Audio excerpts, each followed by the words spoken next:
Hello, and welcome to a new episode of From the Honeycomb podcast. I am your host, Katerina. Each week, we dive into a blend of topics that resonate with the soul. Whether you're an architect enthusiast, have a passion for wanderlust, want to discover holistic approaches to rejuvenate your body and mind, or are intrigued to learn about Vastu Shastra with a modern approach, you've come to the right place. Join me as I sit down with inspiring, like-minded women from various walks of life. We will delve into their journeys to discuss the challenges and moments that define their paths. So sit back, relax, and let the spark of positive energy ignite your curiosity. Hi, it's me, Katerina. Before we jump into today's episode, I want to share with you something that can change the trajectory of your life. If you are ready to start your own architecture firm but are feeling overwhelmed by where to begin, I understand, because I felt the same way when I first embarked on my entrepreneurial journey. This is why I have created the ebook, The Mindful Blueprint for Launching Your Architecture Firm. This comprehensive workbook contains everything I wish I had known before starting my own firm. From building a solid business plan to creating your brand, The Mindful Blueprint for Launching Your Architecture Firm offers a step-by-step guide tailored to your timeline, whether you're launching your firm today, next month, or in a few years. Dive into essential topics like financial planning, organization strategies, and how to secure your first client, all in one convenient resource. That's right, you don't have to spend hours researching. I have done that for you so you can focus on building your business. And that's not all. With your purchase, you'll also receive an exclusive meditation for business owners, mindfulness tips, a crystal guide for support, and gratitude exercises to help you stay focused and positive throughout your journey. Turn your dream of having your own firm into a reality with the Mindful Blueprint for Launching Your Architecture Firm. Click on the link in the show notes to get your copy today. Now, let's dive into the episode. Today, I am joined by a very special guest and recent graduate of a master's program in art history at Boston University, my sister, Michaela Dehning. Michaela, welcome to From the Honeycomb. Thank you so much. Thank you for having me. And I'm excited to have you on again. You were on last year talking about your art history degree, so I'll provide a link in the show notes if guests are interested. But today we are going to talk about what it's like working at an art gallery, which you currently do. Yes. Yeah, I just started this past year, and then I start my full-time position now, basically. Super exciting. Super exciting. Yes.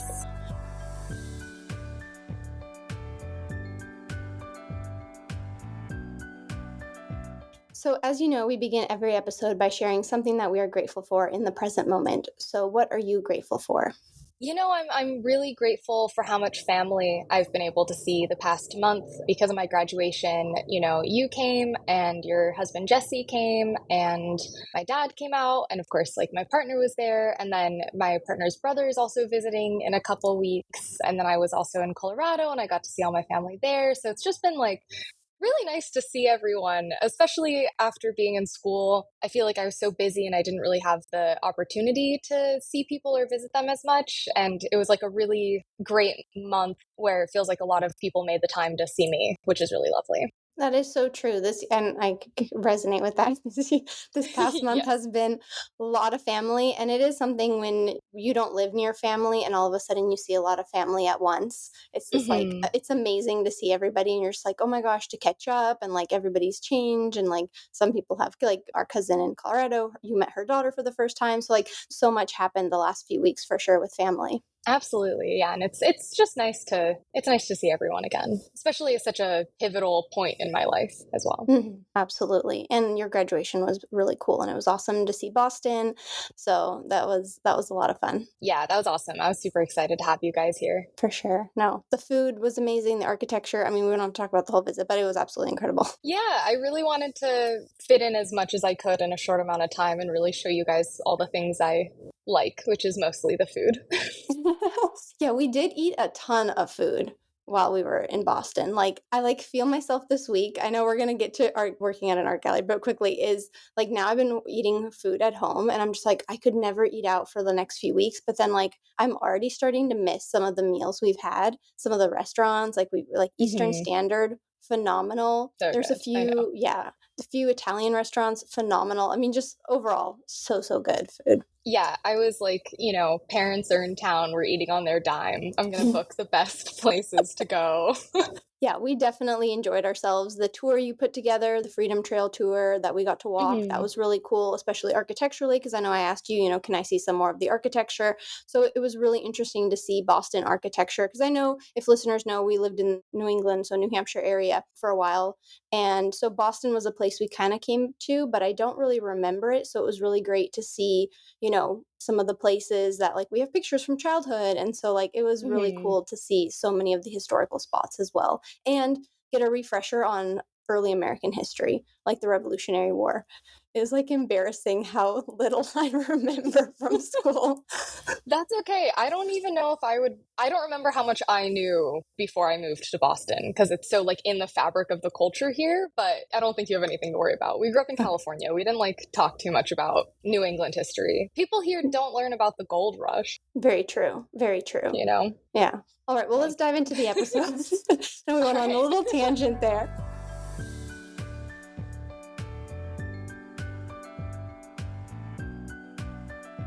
Can you share with the listeners kind of your background on what brought you into the field of working at art galleries? Yeah, absolutely. So I got my undergraduate degree in art history, and for a really long time, I thought that I would go on and get my PhD, which I think I actually talked about in the last episode I did with you, which is kind of funny to listen back, and I was still in that mindset. So I very much, like this past year, ever since kind of deciding that I wasn't going to pursue my PhD, at least not for the time being, I really was like exploring my options and thinking about what I would prefer in terms of like the lifestyle I wanted and, what really caught my attention and what I thought was really engaging. And I had interned at a gallery during my undergrad, during COVID, actually. So it was a remote internship, and it was during one of those like programs that your undergraduate can like set up where it's like a third party like sets up an internship, but then it counts as like college credit.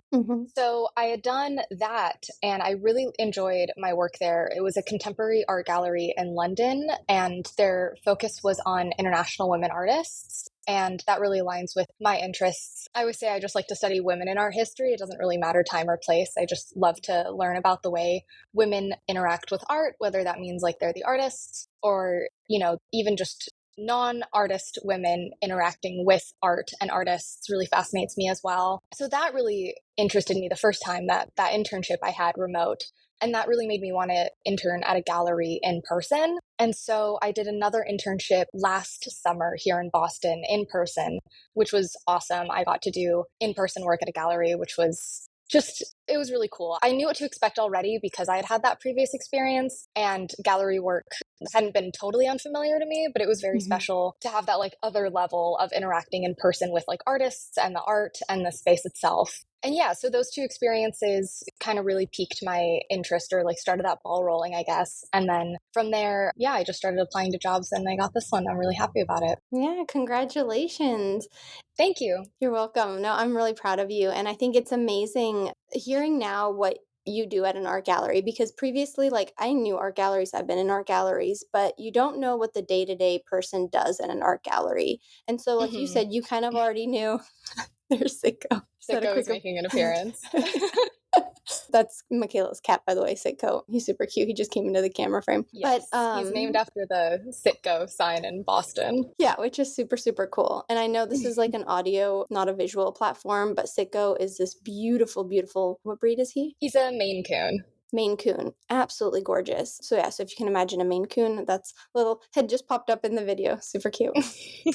So to bring it back, so can you explain to us, what do you do in the art gallery day to day? Like, what is your day-to-day job as well? Yeah, so that's always really hard to explain because gallery work is so multifaceted. So primarily, I'm in a very front-facing position where I welcome people into the gallery and I talk to them about the artists and the art. We have about 50 artists at the gallery I work at, so there's a lot to talk about. We also have a lot of art out on the floor. So there's always a lot to talk about, not even as like a sales tactic, but we're really just encouraged to help further like art appreciation and show people how to think about art and like talk about art or answer their questions. So it's a very multifaceted role because there's that front facing side of it. But then of course there's a lot of like administration work in terms of, like the gallery side. And then there's also working with clients to facilitate sales or to help, answer questions like remotely. We do things like facilitate sales remotely and things like that. So those are some of my like more day-to-day tasks. But I also do a lot of writing about the art that we have at the gallery. So that really recalls like more what I did in my education, where I am researching and writing about art and artists. And then I also do things like help set up exhibitions when that happens. And I help take art in and out of storage. And I'm working with art in this very like physical way. It's very hard to explain because there isn't just like a set list of roles that I do. It really depends on what's happening at the gallery that day. Like for example, we have our exhibitions every 6 weeks. And so every 6 weeks, there's like a few days of just kind of like, heightened energy in the gallery where we're trying to get the old exhibition down and the new exhibition up as quickly as possible, right? While Mm-hmm. still organizing like a beautiful exhibition for people to see and also still handling things properly. So there can be a lot of energy around that. So there's like, that's a very specific thing that happens at a very specific time.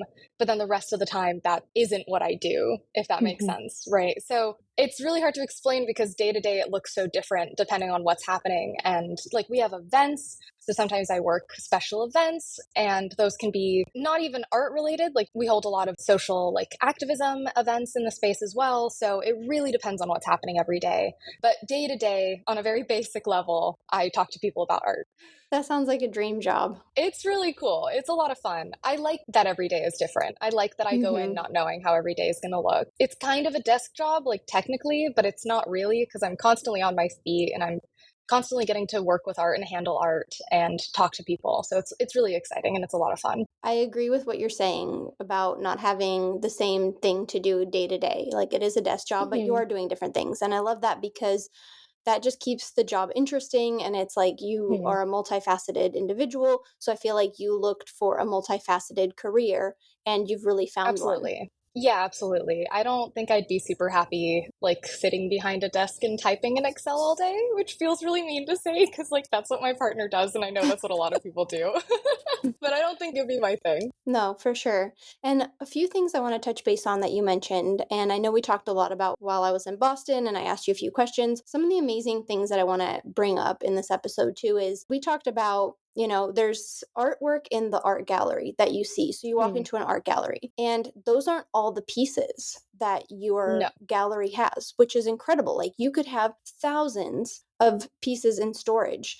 And so Hmm. that was really interesting to me because as a client, I come in and I like what I see, but maybe I'm looking for something specific. And you said, well, if you like what you see, or if you're looking for something specific, you guys have a catalog of just different pieces of artwork that you can get then from storage. So it's not what you just have on the floor, which I thought was really interesting. I didn't think about it. I just thought, well, whatever's available, it's like in a store, whatever's available is that all I get. So that was Hmm. really interesting to learn. Yeah, I specifically work at a very large gallery where we do have a lot out on the floor. But if you're thinking about a more like typical contemporary art gallery, they might only have like 6 to 20 pieces in the space, depending on the exhibition they're doing. I don't know why I chose six as the low number. That was a really random number. To me, I just think like three on each wall. But Hmm. yeah, they might have a very limited number of works up, or they might only have like one artist on display. But every gallery is working with, a roster of artists. And so even if they don't have their work on display, there's a really good chance they have it in storage.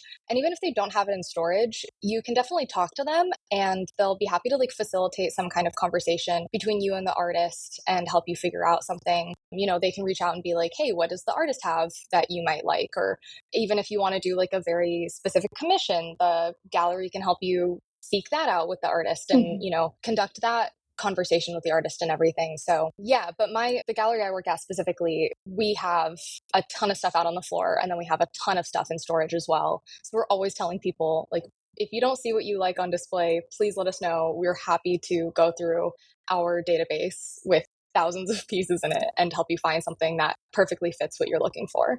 No, and that's amazing. And so, how do artists connect with art galleries?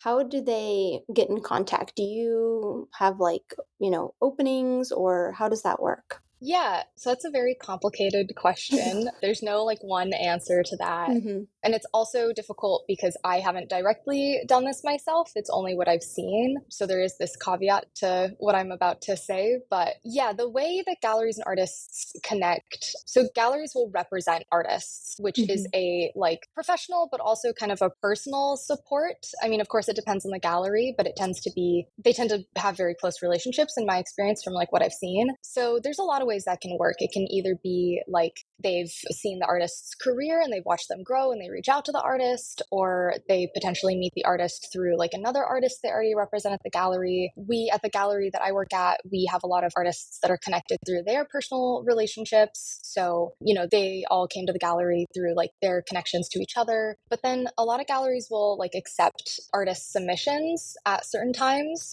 The gallery I work at, they will accept like artist submissions like throughout the year at all times. We just have it on our website. Like it says, like, we accept submissions in perpetuity or whatever, like just send it Hmm. in.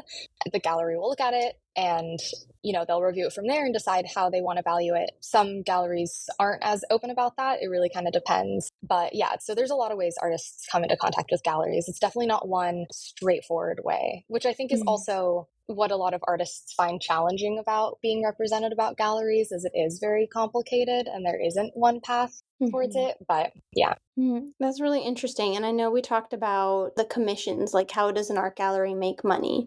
And so, Mhm. how does an art gallery make money then? So the gallery makes money by splitting the profit or the cost of the work. I don't know exactly if it's the profit of the work specifically Hmm. or like the net profit. I don't know what it is, but they split the sale with the artist. Interesting. I was wondering like what percentages it was, or I guess that also varies depending on gallery. I know there's a lot of my questions that like very, like it varies Hmm. the answer depending on what art gallery. I know we're talking kind of specific based off of what you've seen in your experience. So that's really Hmm. interesting too. So that's right. They make the profit off of the paintings as well because it makes sense. They're curating the space and everything. So it is like they're kind of that third party to get the artwork into the client's hands. Exactly. Yeah. In my experience, most of the time it's like a 50-50 split between the gallery and the artist. But, galleries are small businesses usually. Hmm. Like they're all of the galleries that I've worked at have been small businesses. I've worked directly with the owner. The owner's there, they're running the thing. So there is going to just be a lot of variation because small businesses have a lot of variation, right? Depending on the person Hmm. who's running them and what decisions they have and what goals they have. So I think that's something important to keep in mind when it comes to galleries is like the reason I can't give one straightforward answer is because we're talking about a general idea that is going to be completely dependent on the person who owns it. Like there's not Hmm. three big companies that own all of the galleries in America or something and they're all like the same across the board. No, absolutely. And they're all selling different works of art as well. It's not just paintings, it could be sculptures. So it just varies so much. Like we've said, it's a multifaceted industry. So of course you're going to Exactly. have different ways of how the business is run as well. Exactly. And they're all going to have different goals depending on what they're planning on doing or who they want to support. Every gallery is completely different. Definitely it is. One thing I want to talk about is the exhibition we saw at the ICA, the Institute of Contemporary Mhm. Art in Boston while we were there, which was absolutely incredible because you gave us a tour through the exhibition. I don't think I'll ever go through another museum with that level of knowledge, any art museum, any exhibition, because well, share with us kind of why you took us to that exhibition, who it was, and why you chose that artist. Yeah, so the exhibition was the survey exhibition for Ferele Baez, who's a Dominican American artist. And she's just really cool. I really like her art. I think she's incredible. That's why I took you guys there. I wrote one of my final papers this last semester on her, and just learning so much about her art made me like her even more, as it usually does. Yeah, I really like her art. I wanted to share it with you guys. But I feel like, as a woman, like I can really resonate with her art. And I thought that you would really resonate with her art as a woman. She also talks a lot about like hybrid identities. That's something you and I can definitely relate to as well. So not only is it just like incredible art, but I also found a lot of meaning in it that I wanted to share with the family. No, it's absolutely beautiful. I'll provide a link in the show notes for anybody listening to check out her work because it was absolutely beautiful. Just the colors that she used, the story, the details, the symbols throughout the entire exhibit, like things that were coming up throughout the different works of art. It was just such a beautiful exhibit. And then we also had you to like ask questions and we're like, what is this piece about? And like, how does she paint and all this? And so that was super, super fascinating to have someone like, I know you can do tours through museums and things like that, but you also have this level of passion with it too, kind of tying back to what you said at the beginning of the episode by studying women, who are artists and just your fascination in that, you can see the passion you have for the topic. Oh, thank you. It's really nice. No, it was really, really cool to see. And so back to your art gallery work. It's been really interesting to hear about the day to day. It's been really interesting to see how art galleries kind of work. I know one question I ask guests is about AI. Is there any incorporation of AI into the art gallery world? Not too much that I know of. Sometimes I use ChatGPT to like help me write an email, but I think that's maybe me more than like Yeah. gallery work specifically, because sometimes it's nice to just know the framework for like a professional email. One time I asked ChatGPT to help me write some code for our website. So there's Oh, definitely like cool. that kind of aspect. I don't know how to write code. No one at the gallery knows how to write code, but ChatGPT knows how to write code. So I was like, I'll give that a shot. But yeah, I mean, at least in my experience, AI doesn't seem to be more integrated with gallery work than it seems to be integrated just like in people's day to day lives. Like, Mhm. I quite enjoy using AI. So, like, I just tend to use it more in my day to day life. So, I tend to use it like more at work, but it's not like, not like anything gallery specific. No, makes sense. Fair enough. I use ChatGPT for emails too. So that's definitely, it's so easy. It's just nice. I don't like copy and pasting from ChatGPT. Like, Oh, that's not my no. Yeah. thing. But sometimes Yeah. I just like to know, like, what is the framework for what I'm trying to say here?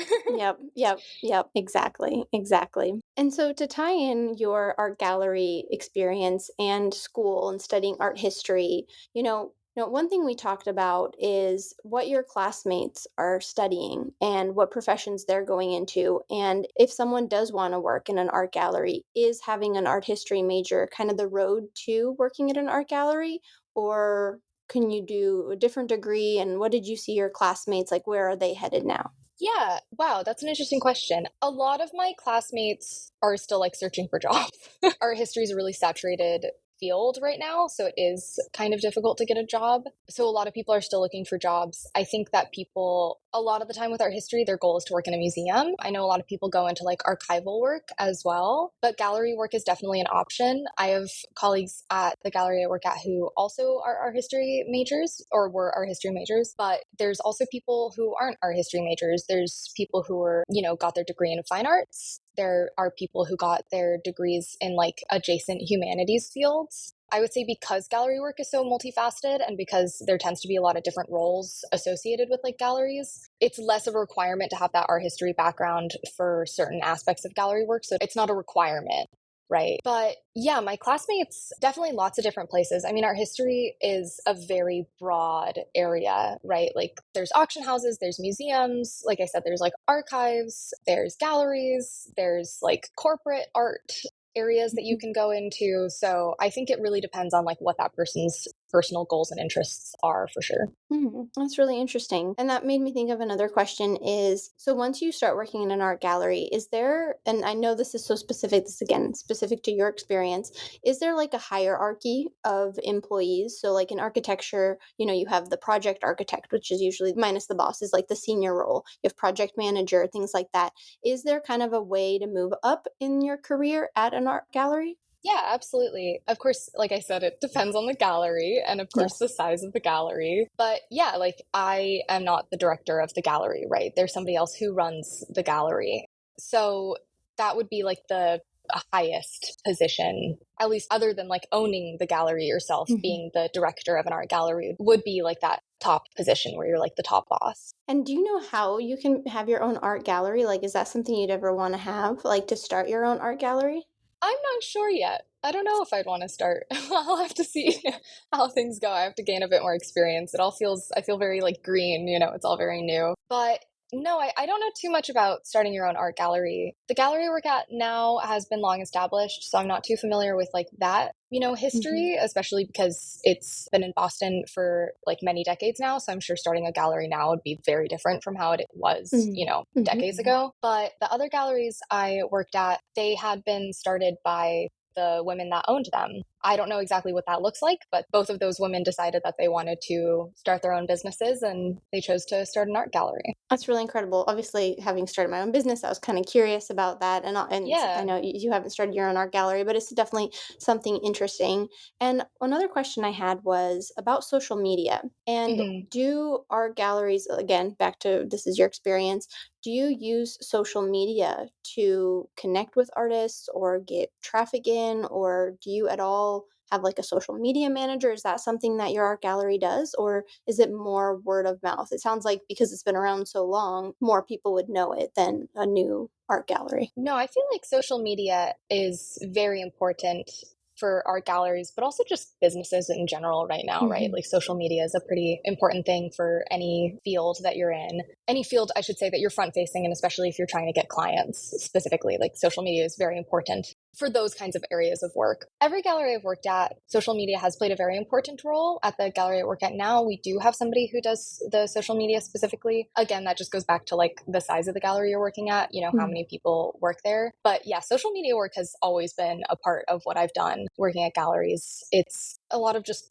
posting the art behind the scenes. People like to see behind the scenes what's going on a Hmm. lot of the time. And yeah, I think social media and the role it's going to play in the art gallery is, again, not to sound, not to just say the same thing over and over again, but it's also really going to depend on the gallery and its Hmm. goals and what they're trying to do. But yeah, social media is always a way for galleries to connect with their clients, people, visitors, anybody who wants to enjoy art and look at art. I think that's something that's actually really important to say about art galleries is that they, of course, are a business and they want to make money selling art. But at every gallery I've worked at, the people who work there truly love art and really just want to share art with people. And social media is a great way for art galleries to do that. They can post pictures of their art and get the images out to more people than would maybe be able to visit. And of course, if they make a sale that way, that's a great way to make a sale. But I think a lot of the time, primarily, they're doing it because they want to share art with people, like genuinely from like their baseline desire is to share art and enjoy art and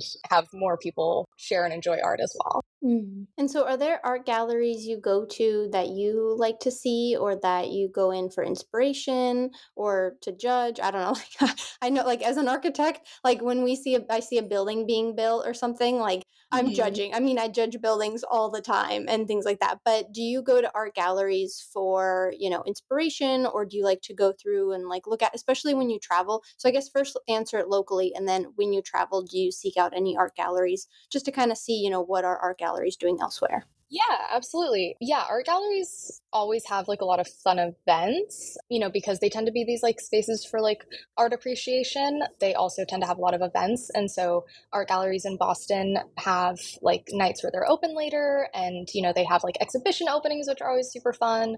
And often if you go to exhibition openings, they have like open bars and like sometimes like snacks you can get. Yep. So yeah, going to galleries is definitely something I do and I enjoy a lot. And in foreign cities, that the event side is going to be less, obviously, like if you're just in a Hmm. city for a few days. But yeah, I like to go into art galleries. I wouldn't say I necessarily seek out going to art galleries when I'm in a city for a short amount of time, but that's less about art galleries, but more just like if you're in a city for 3 days, you're going to see the like top sites, right? Hmm. But yeah, I always like to check out art galleries. Some of the best art I've seen has been like stumbling into an art gallery or museum in a city that I'm in like randomly just because it's caught my eye. Mhm. No, that is an interesting way to see art as well, and also to maybe see some local artists, things that you don't typically Hmm. see in like the museum. Because the museums, you're gonna see the best of the best, right? But when you go to an art gallery, you can even see some local and some more recent. I'm thinking Europe, right?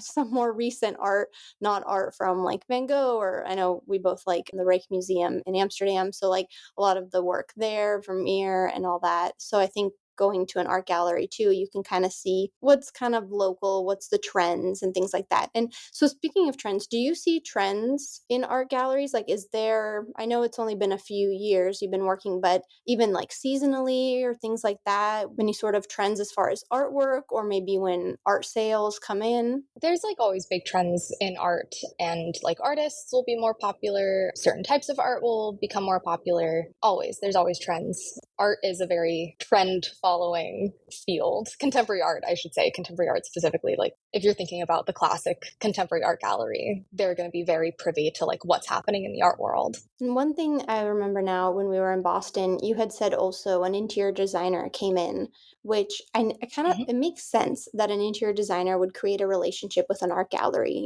I know I'm Mhm. an architect and there's possibility for me to create a relationship with an art gallery to put in art pieces in homes that I design, but it definitely makes sense having relationships with interior designers as well. And, when they come in, so that's really interesting to me is having that relationship with an interior designer. It makes so much sense. Yeah, absolutely. I think that somebody who works with like high-end residential homes like you do, it's Hmm. absolutely beneficial to have a relationship with an art gallery. Any kind of like long-standing relationship you're going to have with a business like that. I mean, I don't have to tell you, like, it's very important to like network and have those connections. Yeah, it's really special being able to like go into a gallery and they know you and you can like work with them to help find your client the best thing for the client and what fits their home the most. Especially to what I was saying before, where galleries can help facilitate conversations with the artists they represent. Like that may be very difficult if you're just an individual on your own to reach out to an artist and work with that artist. But a gallery can help you start a conversation if you want to like get a very specific like commission from that artist, like to fill like an unusual space like a stairwell or something like that. That artist might be able to, I mean, of course it's up to them and if they're willing, if they have the time, if they have the Hmm. resources, but that artist might be super excited to like help design a piece that fits a space specifically. And that really crosses into the realm of like not even interior design but also architecture, right? No, absolutely. You made me think of a project I worked on in Laguna Beach where the client was very adamant on having local artwork in his, and like you said, stairwell. There was actually a stairwell, and he had a local artist commissioned to do this incredible piece of work for him. And it does just make it so much more unique, the architectural space as well, and, using local artists as well. And that I think it makes it even more special for the client as well. And so that's really interesting. And I think you're so right. And it just makes me think, because I know Laguna Beach is a big art town because they have the pageant of the masters and it was kind of an artist community. So it is even me thinking about like, okay, I should start looking at some galleries, start creating those relationships with galleries because you never know. And, when you may need a piece of work of art to fill a space or create a space specifically for a piece of work of art, which is already interesting. I do actually have a current project where the clients have a piece of artwork and we've been talking about, where can we put it? It's huge. It's absolutely huge. And so it's eventually, there's only so many walls we can put it on. And, how is that going to change the space? So it is a lot of, is artwork going to change the space and can you design and build to house incredible custom, curated, commissioned artwork? Absolutely.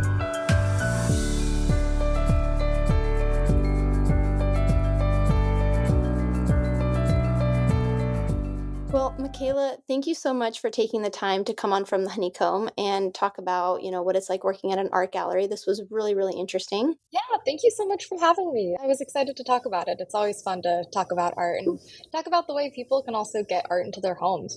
No, absolutely. And it's been amazing to see you, go through the art history program and then now working at an art gallery and how the two have been able to, you've had the background, the experience, like you said, writing, putting together, descriptions and things for artwork and learning about artists. Like you said, the people who work in art galleries have a passion for art and the art that Mhm. they have in their gallery. And that is so evident in your passion for art. Thank you so much. Of course. Well, thank you again. This was a really great conversation. Thank you for listening to this episode of From the Honeycomb podcast. As we conclude, I want to express my gratitude for joining me in today's episode. I hope you have found it insightful and inspiring. If you enjoyed today's episode, please take a moment to rate, review, and click that like button so you never miss an episode. And don't forget to share this with your friends. You can follow me on Instagram at From the Honeycomb Podcast, and you can also further your support of From the Honeycomb by visiting the Patreon link provided in the show notes. Your contribution helps make more episodes possible. And lastly, don't forget to subscribe to my monthly newsletter, A Spark of Positive Energy, that comes out on the 7th of each month. Thank you so much, and see you next Friday.